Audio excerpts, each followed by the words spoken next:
Hello, नमस्कार, आदाब और सत श्री अकाल। कैसे हो लवलीज? ये तो आप कमेंट में बता ही दीजिए। और हाँ, आज कयामत नहीं आने वाली। वैसे तो कयामत वाली कयामत कभी ना आए, लेकिन इश्क की कयामत तो आनी चाहिए, हर के जीवन में आनी चाहिए। पता तो चले महबूब और मदहोशी हाय किस तरह असर करती है।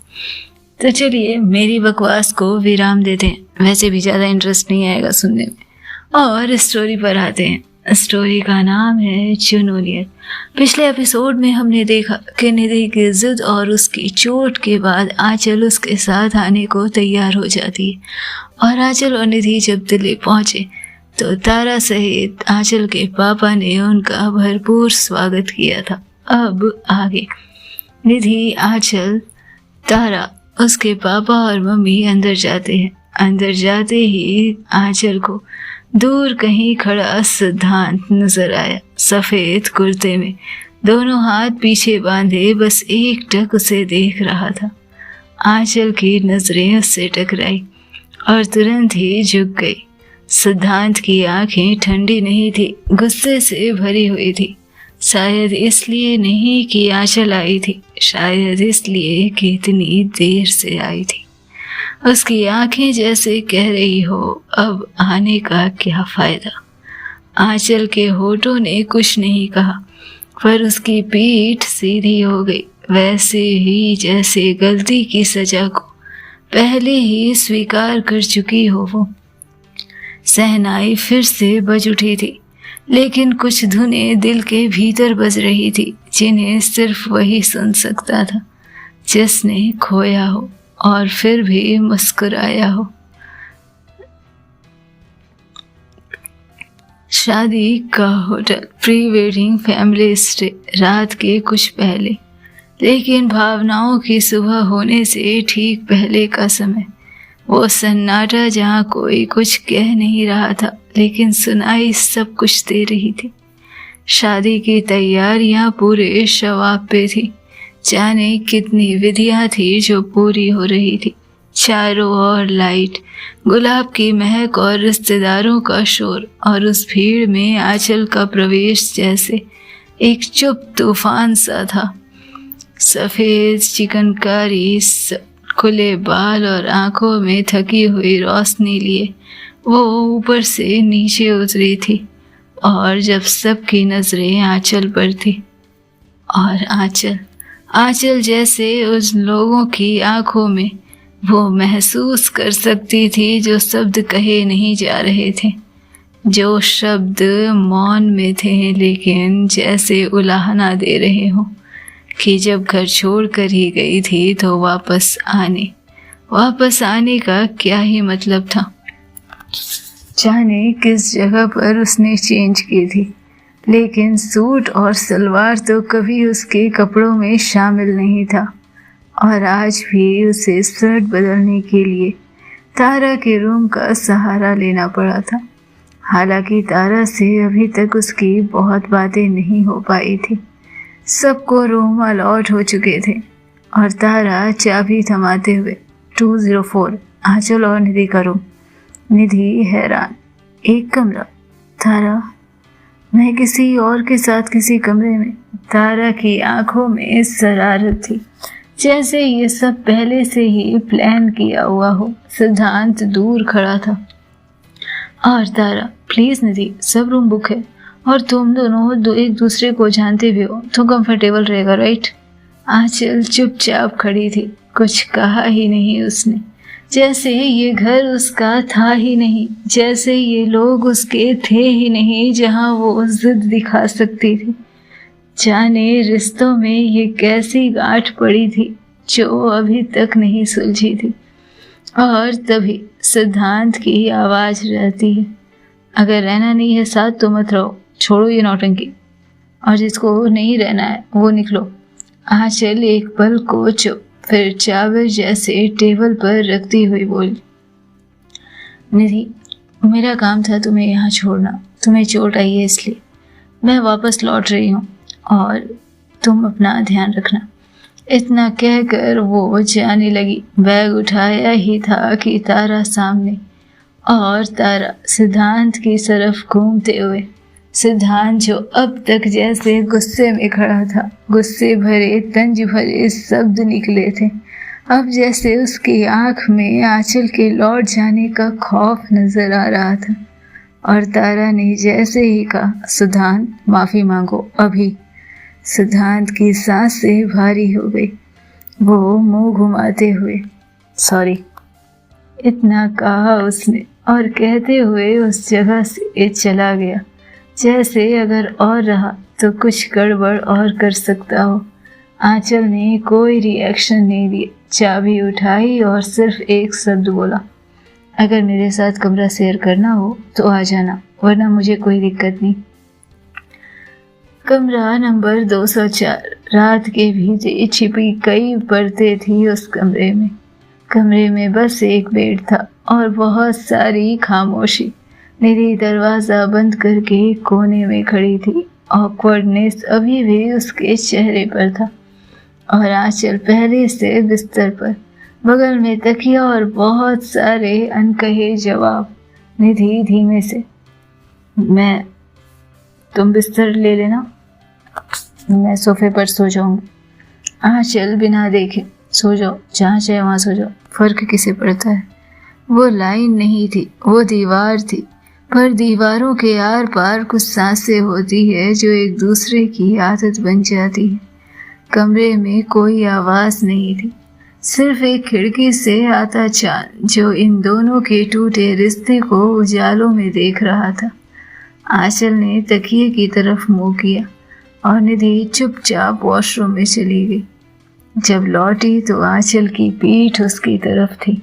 निधि कुछ देर खड़ी रही और फिर जैसे बिस्तर के एक छोर गई, वहां से बहुत दूर लेकिन बहुत पास, कुछ उठाया और वापस से जाकर सोफे पर बैठ जाती।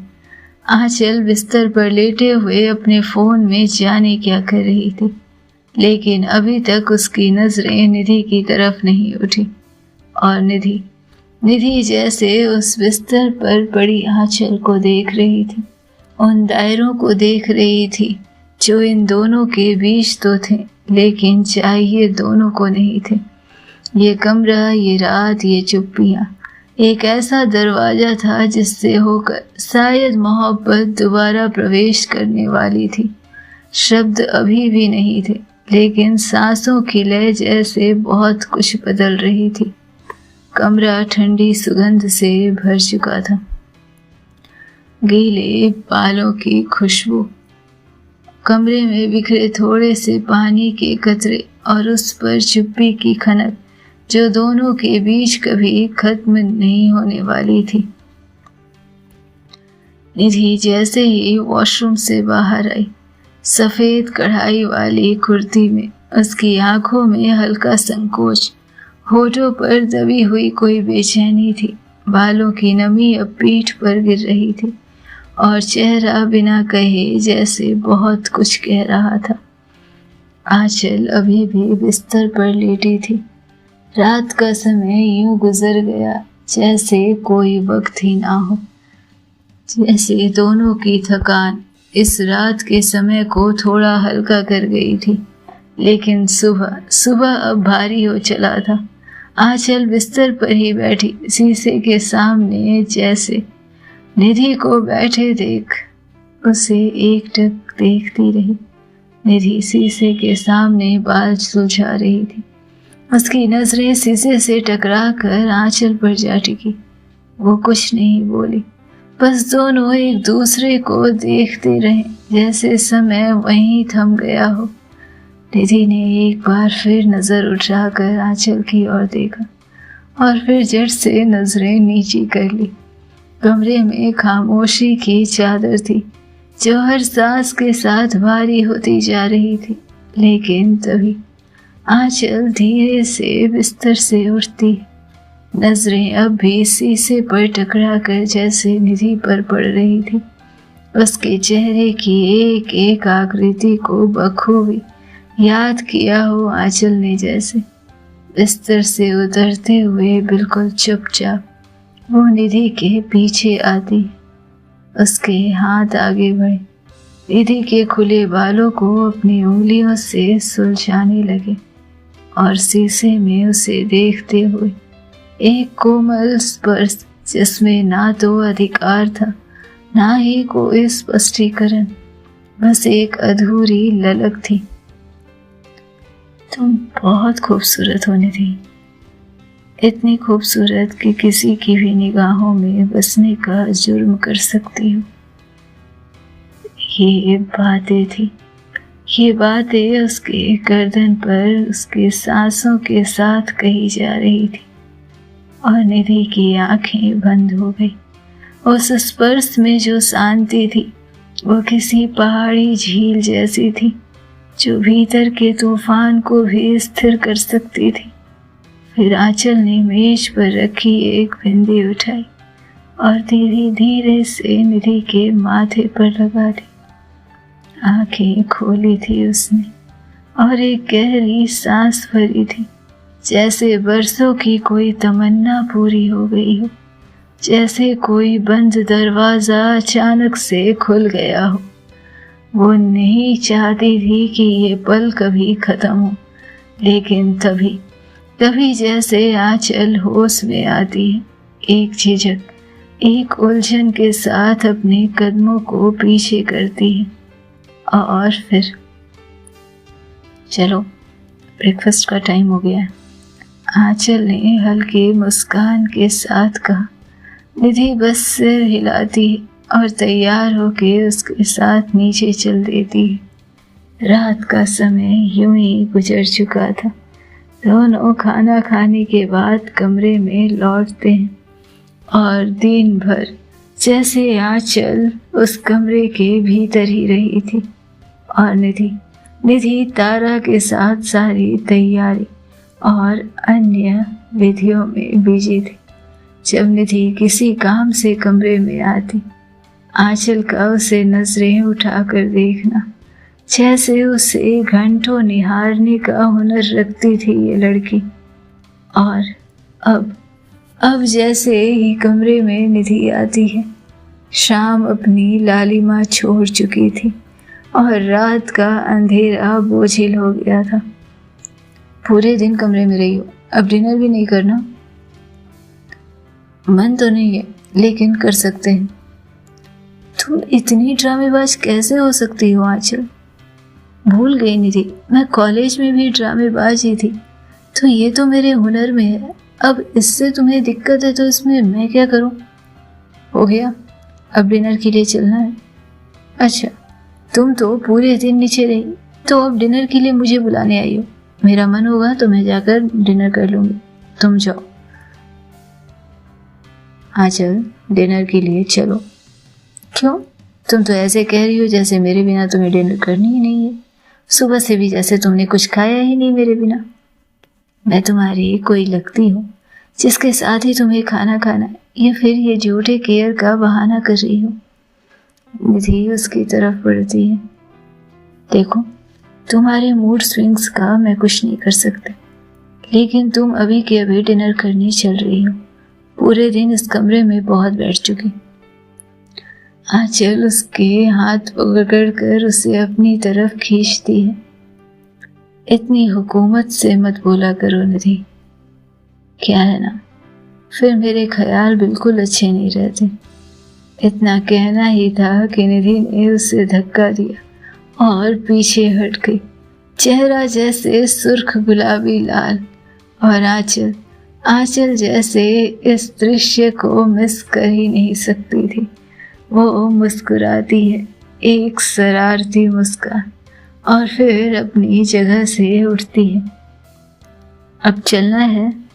निधि बस सिर हिलाती है और तैयार होकर उसके साथ नीचे चल देती है। होटल का डाइनिंग एरिया हल्की पीली और सुनहरी रोशनी से नहाया हुआ था। फूलों की सजावट और हंसी की गूंज के बीच दोनों चुपचाप चल रहे थे। तभी तारा की कजन सिमी चमकते कपड़ों में हाथ में फोन लिए आंचल के पास आकर खड़ी हुई थी।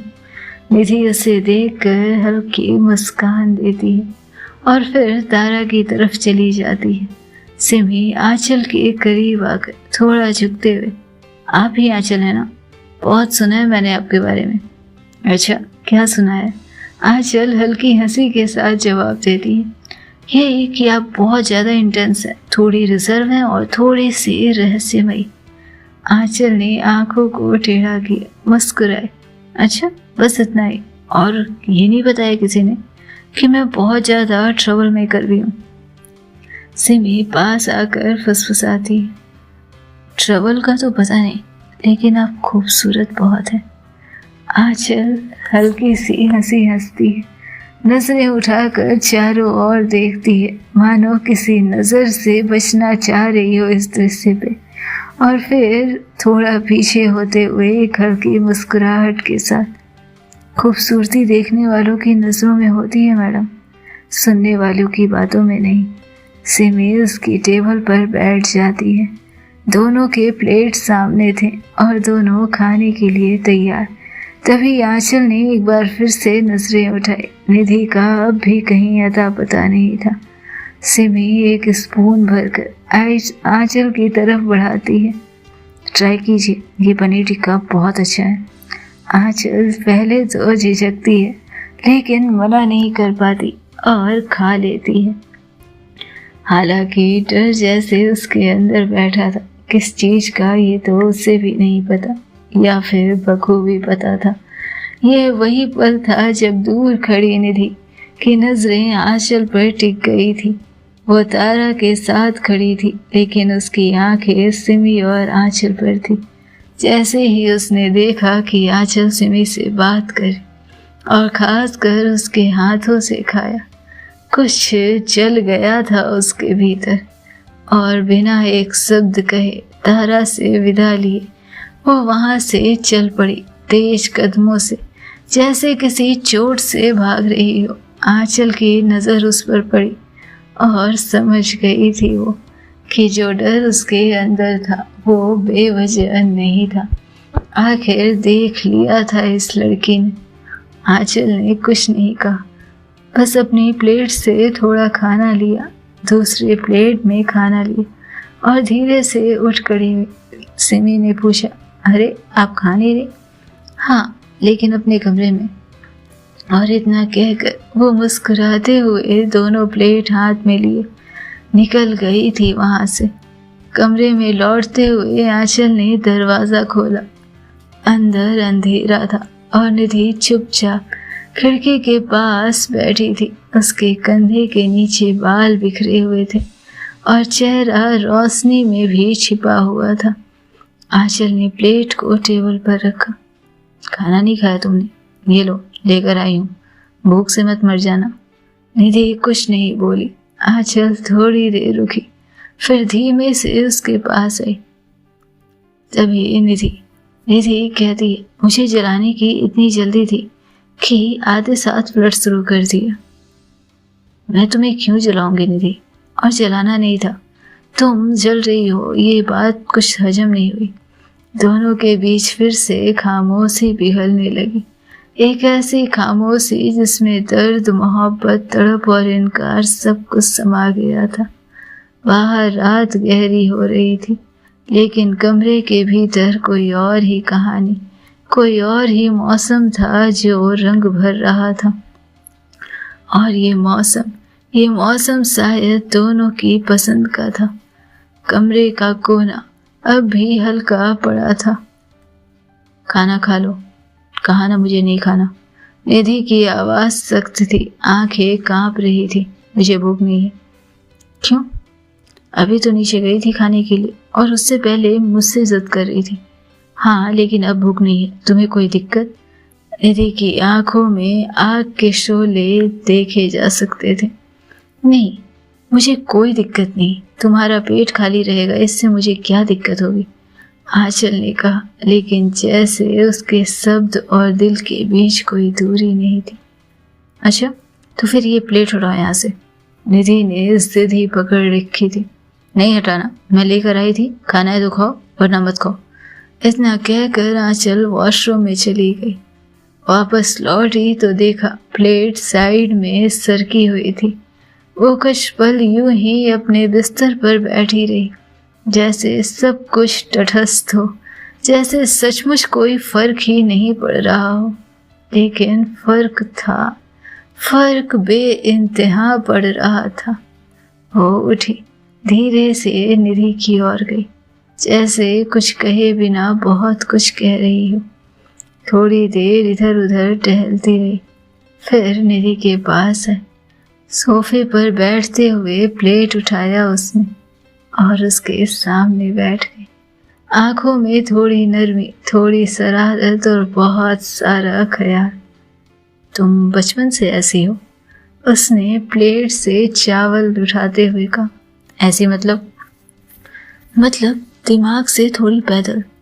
देखो तुम मेरी, अच्छा ठीक है, नहीं कर रही हूँ तुम्हारी बेइज्जती, लेकिन खाना तो खा लो। खाना नहीं खाना मुझे। तुम्हें क्या फ़र्क पड़ता है? मुझे नहीं खाना। कुछ फ़र्क नहीं पड़ रहा है, लेकिन प्लीज़ खा लो। उसने स्पून को निधि के होठों के पास ले जाकर रोक दिया था और उसकी आंखों में देख रही थी। निधि ने एक नज़र उसकी आंखों में डाली। कुछ ऐसा था वहाँ जिसे नज़रअंदाज नहीं किया जा सकता था। धीरे धीरे जैसे खुद ब खुद उसके होठ खुले और निवाला भीतर चला गया। उसने फिर खाया, फिर एक और आंचल मुस्कुरा रही थी। क्या है? कुछ नहीं। देख रही हूँ कि किसी को कितना भी भूख लगी रहे, लेकिन गुस्से में उसे तांडव करना है, भले ही उसे खाने की भूख हो। मैं गुस्से में नहीं थी, निधि बोलती है। तुम गुस्से में थी निधि, आंचल ने पलटवार किया था। मैंने कहा ना नहीं थी। और वैसे ही आंचल ने अगला निवाला बढ़ाया। निधि ने उसके हाथों की उंगलियों को हल्के से काट लिया। आउच! ये क्या किया तुमने? गलती से हुआ था, और तुम्हें पता है कि मेरे से गलती हो जाती है। मुझे तो पता है कि तुमसे गलती हो जाती है, लेकिन तुम्हें भी पता है ना, हर गलती की सजा होती है। प्लेट रख वो उसके पास आई, बहुत पास। उसने निधि का हाथ खींचा, उसे अपने करीब किया। दोनों के बीच की हवा सुलगने लगी थी। तुमने अभी क्या किया निधि? कुछ नहीं। मतलब अब डर रही हो? वैसे डरना शरारत करने से पहले से ही माना जाता है। इस तरह शरारत करने के बाद डरने का क्या मतलब? लेकिन उसके शब्द जैसे पूरे होने ही नहीं थे।